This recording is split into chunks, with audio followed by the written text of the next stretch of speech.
Don't look at that.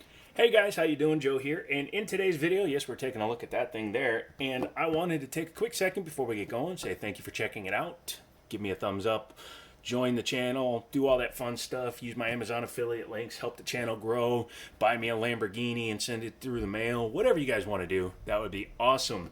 But today we're going to be taking a look at a full-size duty pistol.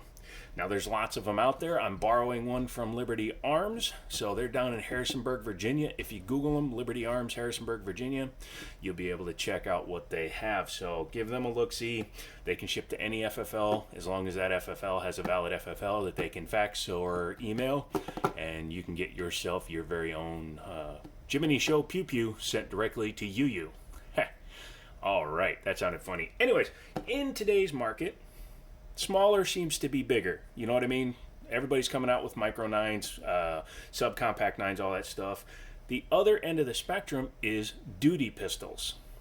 Duty pistols are ones that, say, a police officer, law enforcement officer, military person, somebody that carries it for a purpose other than concealed carry or personal protection. And typically, there are a few manufacturers that manufacture really good ones, and CZ happens to be one of them. They have a large lineup of pistols. However, their current, I would say, best duty pistol that they have in terms of a full size would be this guy. As you can see, this is the P10 F, F for full size.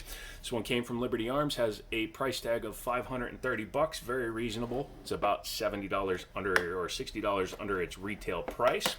Safety check it, mag's not in it. Haven't even taken a sticker off of it because it's not mine to do so.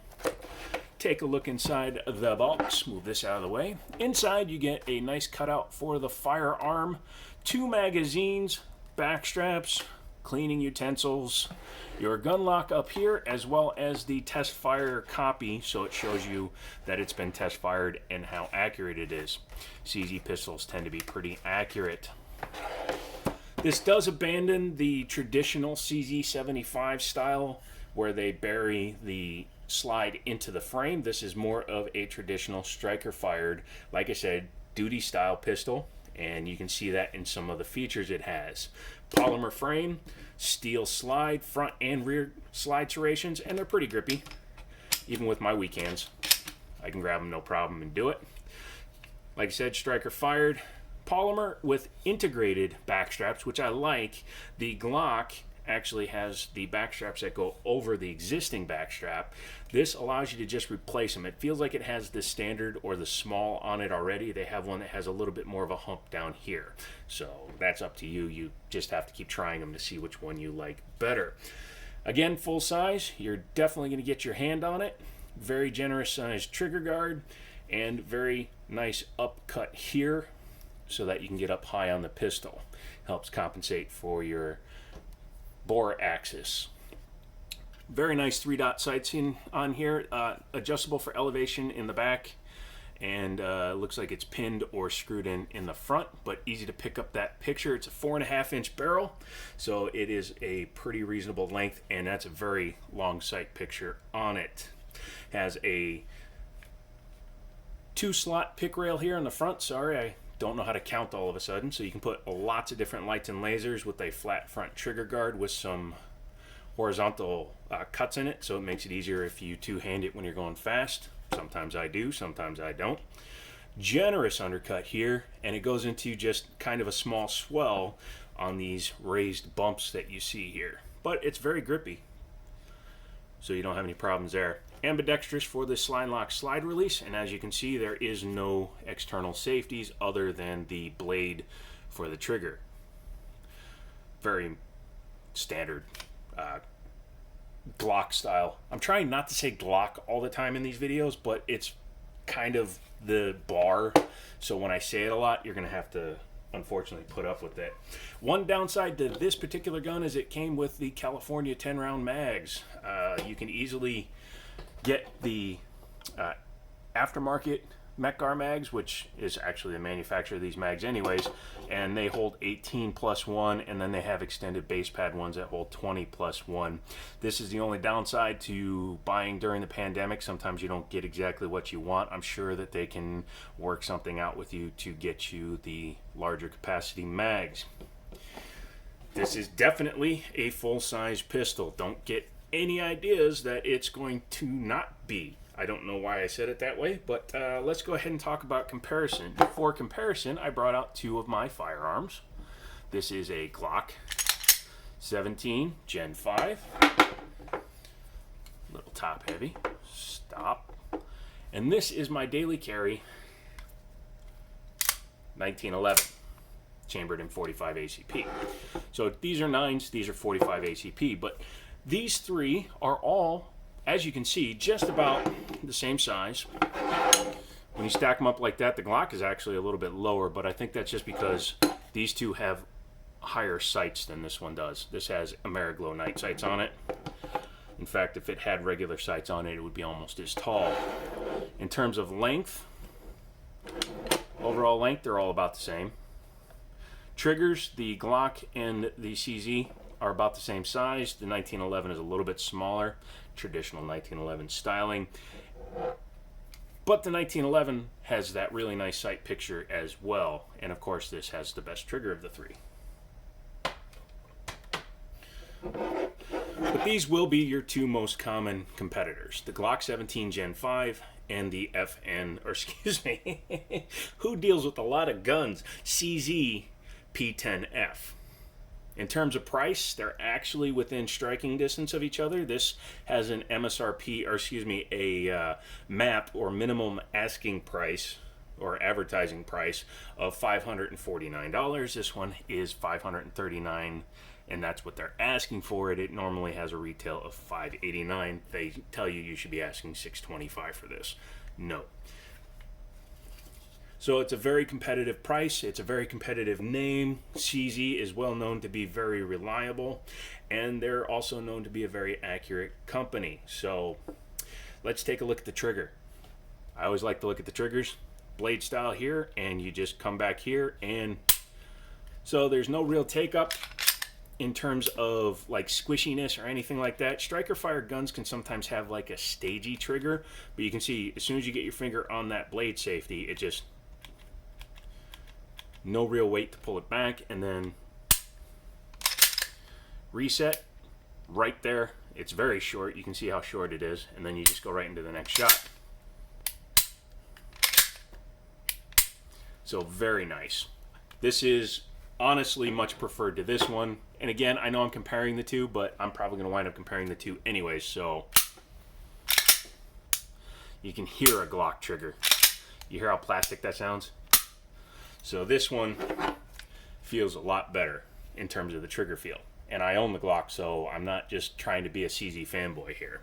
The mag release is semi-flush here, and that's a good thing because you don't want to actually hit that if you're using it as a carry piece. And your slide lock slide release, as you can see, is very tight up against the slide or the frame. And that's perfectly fine. You don't need to be able to hit it accidentally, and it has a ledge on top, so you can actually grab it real easy if you need to. Has some stippling here, so you can use them as memory notches or as your thumb rest for your offhand, so that's really good. And again, if you're a lefty, fully ambi, well, fully ambi as it could be, so yeah, that's really good. External extractor, very common on striker fired pistols. They have a little bit of rounding off here on the front and some angular cuts, A, to reduce weight, but B, to make it look a little bit slimmer. Very nice. They probably could have rounded off the very end of the Picatinny rail here in order to make it a little bit smoother, because that could potentially grab on your reholster. Other than that, I think it's time we take this thing apart. Yeah, very simple. Number one, check it. I know I've been pulling the trigger, but still you got to do that. It has the pull down tabs like a Glock. Pull your trigger. You're gonna have to pull the slide back a little bit to release the tension on those springs, and you do have to pull the trigger to get it apart. I just pulled it before I dropped the tabs. Inside here you can see it's got a pretty large recoil spring. It is metal and it is captive, so that's good. Try to keep those from rolling away. This table's on an incline. And then you just drop out your barrel. Looks very much like a Glock barrel because that design works. If it works, it works. That's why cars have 4 wheels, computers tend to be square, and most striker fire pistols have a chamber lockup, so it locks up here at the front. That was a fan. Not a fan, a fan. But it locks up here at the front of the chamber and on the front of the chamber here. So, yeah, very nice looking. Lot of meat there. I like a thicker barrel because tends to mean they tested it with hotter rounds. You'll have to check the manual or online to see if you can run plus P, but it should be able to run 147 grain all day. I have rarely ever run into a 9 that can't run 147 grain. Inside the slide here, you can see it's very nicely machined. Looks like they took a little bit of material out here to make it a little bit lighter in the front. Totally cool with that. Yeah, this sight is screwed in up there, so if you want to change out the sights, you're probably going to have to get something made specifically for this firearm. There is your striker assembly. It's a little more complicated than a Glock, but works in the same basic principles, and your pin for holding in your extractor. Taking a look at the frame. It's a frame. Inside it's all black, so it's actually a little harder to see, but you have your drop safety on this side, extractor here, ejector here. I was saying backwards. And then of course your ambi slide lock slide release. What I do like is that it's a very thick material that goes all the way around. Some guns, the Remington RP9 and RP45 have just a piece of pressed sheet metal that just comes around the front and it barely works. This looks like it'll work really nice. Magazine release does look to be reversible, so you should be able to just pop that out and swap it to the other side if you are a offhanded or goofy shooter. Yeah, build quality looks pretty nice. Let's go ahead and reassemble it. Take your frame, take your slide, that's your frame. Take your frame and frame it, you framing framer. Put your barrel in there. Get your guide rod out. You're going to want to make sure to match up the end with the end of the firearm. I don't even know which end was which. Try both until one fits. There we go. Nope, hold on a second. I'm doing this off camera. It's a tight spring, man. While I'm doing that, don't forget to go to Liberty Arms. Check out all their stuff. Anyways, there we go. Very easy. Once you get it on there, you just push this in. It's a long guide rod with a strong spring, so it's going to be a little heavy. Simply bring it back. Make sure that nothing is sticking up from having the frame upside down on the table here. There we go. And just bring it back just like a Glock. Yeah, that works. I like it. So, what do I think of the CZ P10 F? I like it. I haven't owned one yet. I should buy one. Like I said, the last P series I owned was the P09, and it shot great, but I didn't need it, so I got rid of that one. But yeah, I think what would be really cool comparison would be to take these two out to the range and see which one's more accurate or which one's more reliable. Run a bunch of rounds through them and see how they act. Excuse me, I hiccuped in that. But yeah, this is for sale at Liberty Arms. Give them a call, Google them, Harrisonburg, Virginia. Tell them, hey, look, I saw that, and it's got the California mags with it. So if you're in California or a state like Connecticut that only allows 10 rounds, you can probably get it FFL'd. However, I do know that Connecticut requires certification for each model, so you'll have to check with your local FFL whether or not this one will. They usually say CT or VT are right on the slide, so check it out. Come back for another video. All that good stuff. And, as always, I'll talk to you later.